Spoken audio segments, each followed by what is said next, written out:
think over my years, I hear multitudes of talk about breast cancer because I've been with Sisters Journey for so long in one capacity or another, even though I am not a survivor myself, but I was a very good friend of Linda White Epps. And each time that I attend one of these affairs and we're given information, there's always something I hear that I have not heard before. If I've heard it before, it doesn't resonate as much. And I'm very thankful to Andrea for her wealth of information she's just shared with us. But I think even just really putting the emphasis on the end at that whole global effect of what this thing really is. And that's what it is, because we are really all intertwined in one way, but to have shown that global connection with the whole process, I thought was very important, and brings me back to what, again, Linda White Epps used to always say, is we must be advocates of our own bodies. And that definitely gives a little extension of it, not only our own bodies, because then in the end, what's affecting our body is, in the end, affecting the global world. So thank you again, Andrea, for some wonderful words of wisdom and knowledge. We can never have enough knowledge when it comes to being well and the things that it takes for our bodies to be well. So we thank you for that. Here in the program, I am going to have to change just a little. Rosa's story was going to be next, and I'm very much looking forward to that, and I'm sure you all are too. But one of our recipients of the scholarship has to leave, and that's Monique Haynes. So at this time, we're just going to kind of slide Monique in here for her scholarship, and then we'll go back to the way the program is listed. Okay. So as you know, or as you may not know, the recipients that went for this award had to write an essay. So what I did is sort of pulled a little something from their essays, which were all good, pertaining to they saw a sister's journey as being important. And they all wrote a bunch of good stuff about a lot of things. But of course, I pulled out the part about the Sisters Journey organization, because as you know, that's my passion, and I like for everyone to always know the great job that Sister Journey has done in the past, continues to do in the present, and I think will also do in the future. And also it is the legacy of Linda White Epps, founder of Sisters Journey.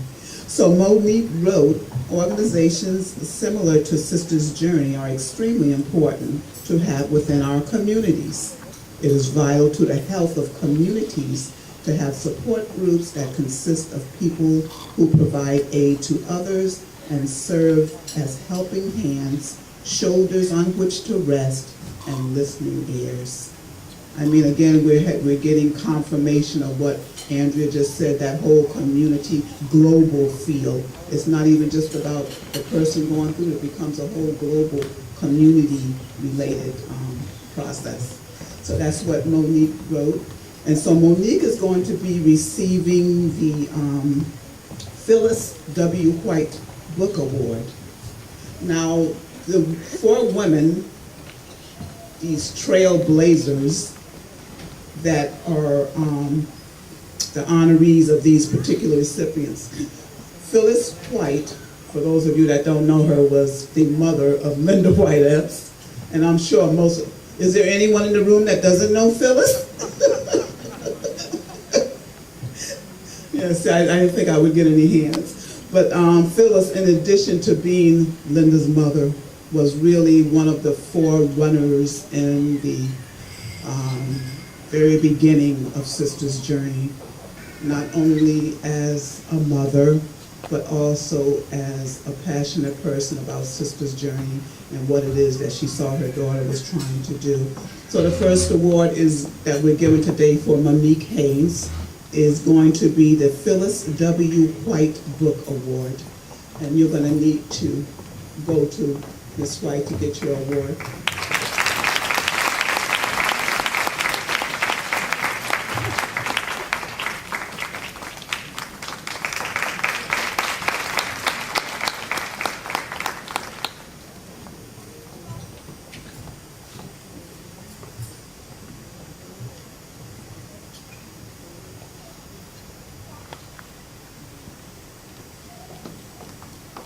Wonderful, thank you. Congratulations. Listed, and we're going to be hearing from Rose Gerber, who I've had the privilege of being able to sit with, and already we've had wonderful conversation about everything from A to Z almost, but now I get to hear her story and you along with me. So right now at this time we're going to have Rose Gerber come and share her story with you.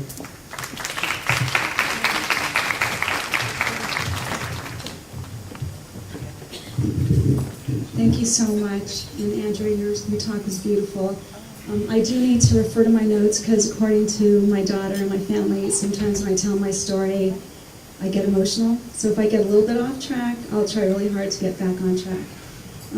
First of all, I want to say it's such an honor to be here today because it was just about a week and a half ago that I had the pleasure of meeting Dawn, Sharon, Marie, Pauline, and some other members of the Sisters Journey that were present in Washington, D.C., where we were learning, exciting to meet other women that have the same interests that I do in trying to continue learning and doing everything that we can to eradicate this disease.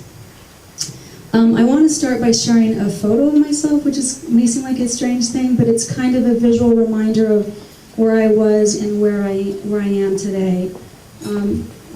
This was me, and this might not seem like a big deal to a lot of people, but as we know with cancer survivors, everybody handles their situation differently, and at the time of my diagnosis, I was very private and nobody saw me without my way. So today I want to share a few thoughts about my experience with breast cancer, and one of my biggest concerns that I have, and I'm so grateful to be here today, is I think that what's really wonderful is that we have more information and more education about the disease than ever before. However, a major issue that I have is that I think society as a whole has gotten desensitized to breast cancer. I think when we hear of someone who's newly diagnosed, we think, oh, my neighbor had it, my friend had it. It's become like it's no big deal. It is a major deal. It is a very big deal. So before I tell you about how I found my cancer at the age of 39, I want to tell you a little bit about how my life was going before.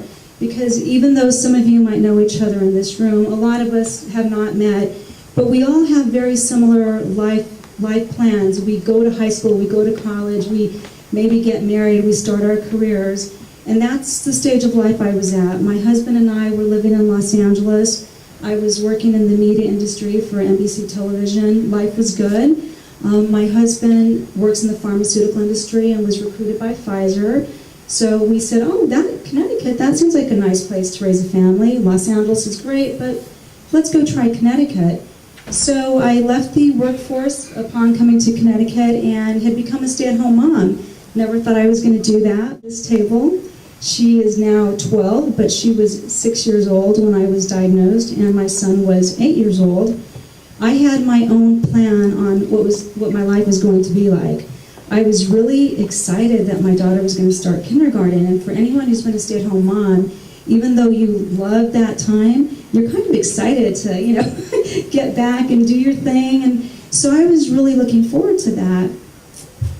Taking a shower, we all take showers, right? And I thought that I felt something in my breast, and I was always very large-breasted. I was always known as the small girl with big boobs, and I don't like to say that word, but that's what no one was saying the small, short girl with big breasts. They were saying, oh, she's a small one with big boobs. So I always had very large breasts. I know this is a little embarrassing, sweetie. So I had lumpy breasts, and I just kind of thought I felt something, but I really wasn't concerned. And the reason why I say that is I learned so much when I listened to other survivor stories as well, and a lot of times women will say, I felt something and I knew, or I felt something and I panicked. I felt something and I really didn't think anything of it. But I did think maybe I should talk to my doctor about this, and by coincidence, just coincidentally, I had my annual OBGYN appointment scheduled. And that was was a few weeks down the road. I didn't pick up the phone and call my doctor right away. And I share that part of my story because it actually scares me now that I handled it that way. I don't think that was the way to handle it, but it's also me being honest and not recreating history. I just thought, oh, I'll bring it up when I get there. So I went in, and I've always had an issue with my weight, and the doctor says, oh, Rose, do you have any concerns today? And I actually didn't bring it up. I waited till he prompted me, which is not a good way to handle it either. And I said, well, other than my weight, blah, blah, blah. I said, I think I feel something in my breast. And he said, okay, well, you're young, 39 years old. I don't think we have anything to be concerned about, but let me do the breast exam. So he did, and he said, I definitely feel something. But once again, I was not panicked. And I tend to be a pretty mellow, laid-back person anyway, but it just really wasn't, just wasn't on my radar. And when I think back to how I handled things initially, so much had to do with the stage of life that I was at. I was a busy mom. I'm doing, all of us as women, we're just busy. I mean, not that men aren't busy, we know there's men in this room, but women, we tend to do everything, and I just wasn't too concerned. But things then started to happen very, very rapidly. Within days, I was told to go in, and I had a mammogram, which the mammogram, of course, did confirm that there was a large mass. I immediately had a surgical biopsy, and as Andrea said earlier, when you have a biopsy, the first thing that the pathologist along with the oncologist will do is assess the status of the tumor. So in a matter of days, I'm being told that I have cancer. I'm being told that it is already in my lymph nodes. I am told that it is HER2 positive, which is a subtype of breast cancer that only occurs in 25 to 30% of cases. I later go on for genetic testing and told that I have an abnormality on the BRCA2 gene. So this is just a rush of information. And when I am hearing this, I'm basically just looking at my physician in a complete trance. I really couldn't absorb what was being said to me. My husband, who's 35 years old, or was 35 at the time, was sitting there, and nothing's really registering with me yet. Because frankly, again, my daughter was in kindergarten and my son was in 3rd grade, and I'm thinking, I have to get home to the school bus at noon. Can you kind of speed up what you're telling me? I'm worried. I don't want to get off the bus alone. But when I looked over at my husband, who's a very reserved guy, very handsome too, he had tears in his eyes. And that's when it registered, oh my gosh, this is extremely serious. Handle it from that point. Because for those of you that have children, and before you have kids and you want to go on vacation, if you're single, you go when you and your girlfriends can work it out. If you're married, when you and your spouse, or vacation 2 or 3 times a year around your children in New York, go to the Pokemon store and the Barbie store. And so I just put my worries aside, and my mother was coming from out of state. I'm originally from New Mexico, from the Albuquerque area. And I just couldn't think about it. But then I came to my senses. So I basically had every possible treatment that there is. I had 8 treatments of chemotherapy over a 6-month period, and I did have a port implanted. Hi, Lisa. Met her at MVCC conference. I had 33 treatments of radiation, and I had Herceptin in a clinical trial. Now, I want to talk a little bit about the clinical trial and what that meant. Because, as you can see, I'm Hispanic, and it's very true that traditionally, minorities have not been well represented in clinical trials. And we have, reasons why we didn't. We know that a lot of times, maybe because we were underrepresented, we felt we were going to be given something bad. And we didn't know. So when I was told that I was HER2 positive and that this particular cancer acts much more aggressively, that was really bad news. But then they said, there is something that you can try. It's a experimental drug that was had already been used in women that were stage 4. And I was stage 2B with cancer in the lymph nodes. And again, there's differences in what that's referred to. Any woman who's ever had to hear those words at whatever age you are, it's terrible. And every age has their own unique concerns. So I just want to make sure that no one misunderstands. I think it's, a harder emotional bearing. There's different issues, and that's just really what I want to focus on. So I had to make the decision about this unknown drug, this clinical trial. What are you talking about? This is scary.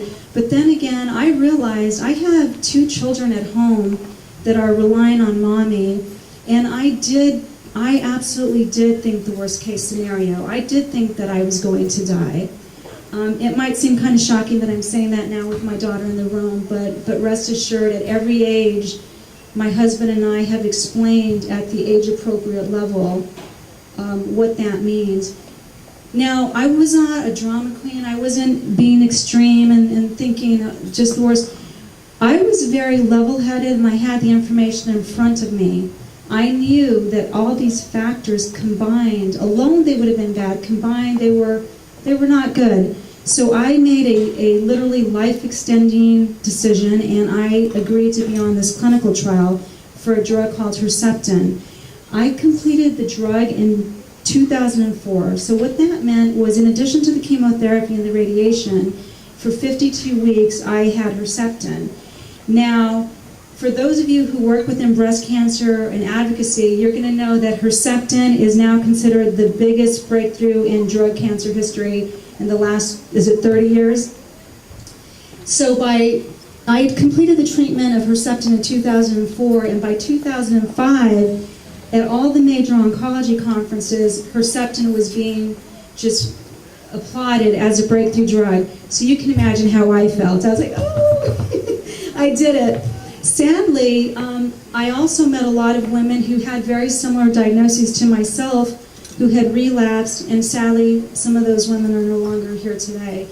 So I cannot stress enough the importance of clinical trials. Though I don't want any of you, I'm hoping, to be diagnosed. We know, again, objectively, that there will be at least 213,000 women alone annually that will be newly diagnosed. And if that's an option presented to you, to certainly do your research and strongly consider it. In fact, I'm actually still on 2 clinical trials at Yale, and that's a whole other subject, but we have to try to do everything that we can. To tell our children that I had this very serious disease was probably one of the hardest things you can imagine, because you're dealing with all these different issues. You have your cancer, you know you have it, you think you're going to die, but do you really tell your 6 and 8-year-old those things? Do you tell them mommy's going to lose your hair? Me and my husband actually rehearsed over and over again how we were going to tell them. And we finally set them on our bed and we said, mommy has this really serious disease, but the good news is there's really good treatment. And they're just goofing around and they're jumping on the bed and they're not paying attention, and we're actually kind of mad because we had really rehearsed it really well. They're not even showing any respect, they're just dangling around. And I said, I'm going to lose my hair and mommy's going to have to wear a wig. And it was, what? That's when it got them, was wearing the wig. Things like going to the elementary school. At that time, like most mothers, when your kids are in elementary, they actually want you to go to the school, versus middle school and high school, they don't want you to show up. So something as simple as going to the elementary school author's tea, I couldn't go because I couldn't be around little children because I was going through chemotherapy. This is something that, really jolts your life. Not all cancer treatments, but some cancer treatments will cause a loss of fertility. So I was informed rather quickly that I would no longer be able to have children, which was actually very sad because my husband and I had given ourselves a few more years to make our decision on the 3rd child. Because, again, for those of you who have 2 kids, sometimes it's well, they're at an age now where it's really easy, but you still kind of might want to have that 3rd. Well, the decision was made for me. And that's not something that's really easy to accept. If you make that decision on your own, that's okay. But when it's because of a cancer treatment that you had to have, I wouldn't take it back because, again, when we have these hard choices, you're always going to go with the choice that's going to extend your life. And that is what I did. Coming back from MBCC, we were a big group of survivors, and also not just survivors, but I like the term that I believe Susan G. Komen coined, which is co-survivors. And those are all the people in the room that are spouses, best friends, daughters, sons of breast cancer patients, because they've gone through the process with us. But a very common question that survivors will say to each other is, oh, hey, so what's your story? And I've overheard this a couple of times, and usually someone will say, oh, I did chemo radiation. And it takes maybe 15 seconds to answer that question, right? Oh, chemo radiation, clinical trial. But I think, again, that it doesn't really do justice to how painful this experience is, how it changes your life. You're never, ever the same. So the only thing that we actually can do right now is the early detection. And Andrea talked a lot about that before, so I won't get into that. What have I done now?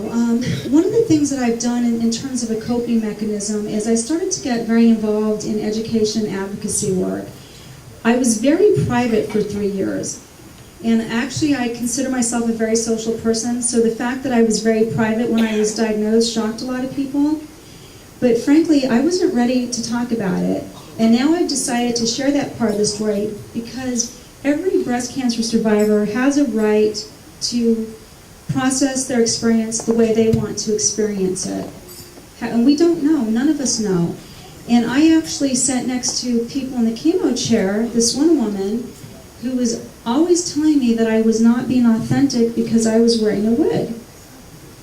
And I said to her, first of all, I didn't say anything to her because she was annoying me. And I just said, ignore this person.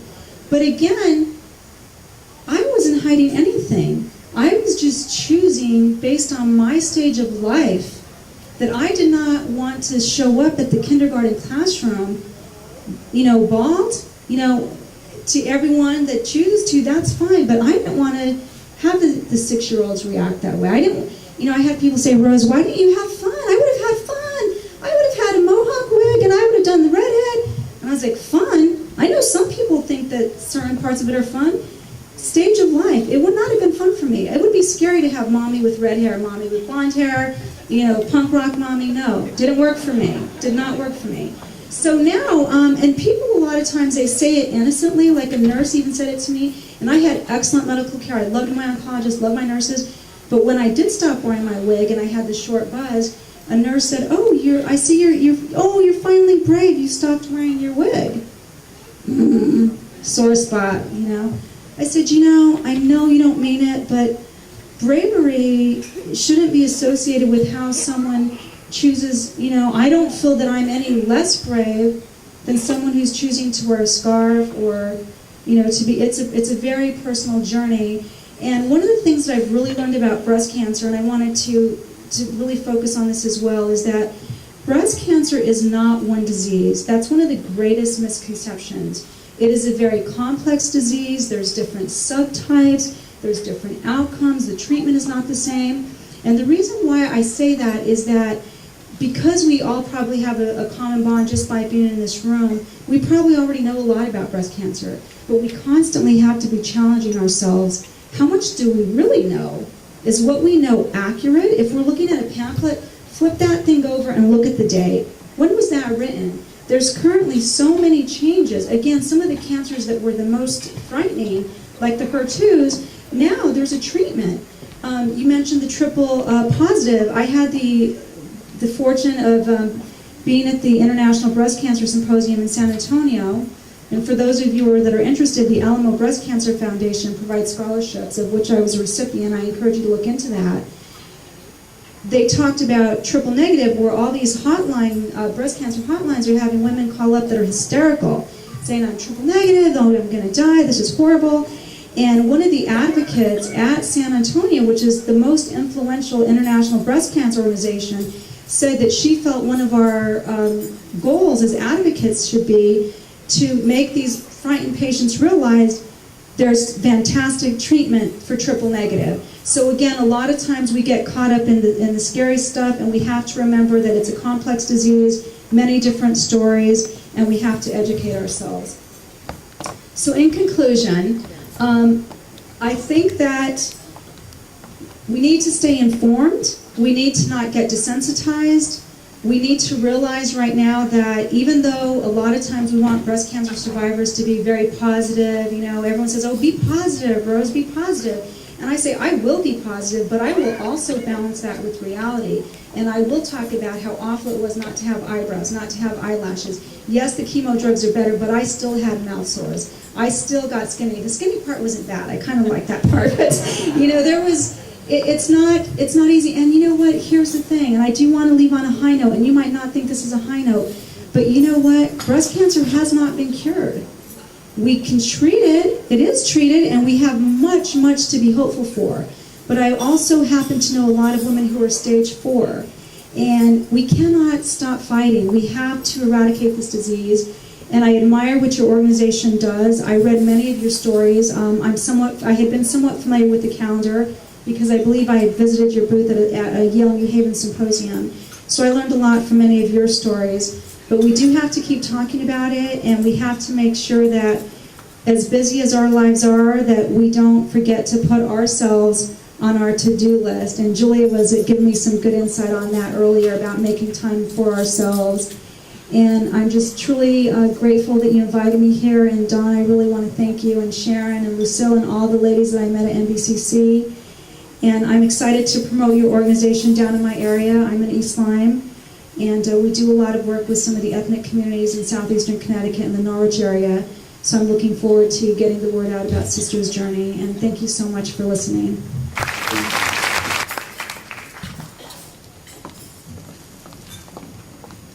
Journey and what it's been thus far, and she was so good to share so much with us. Again, that's what it's all about, is sharing information. That's how we continue toward being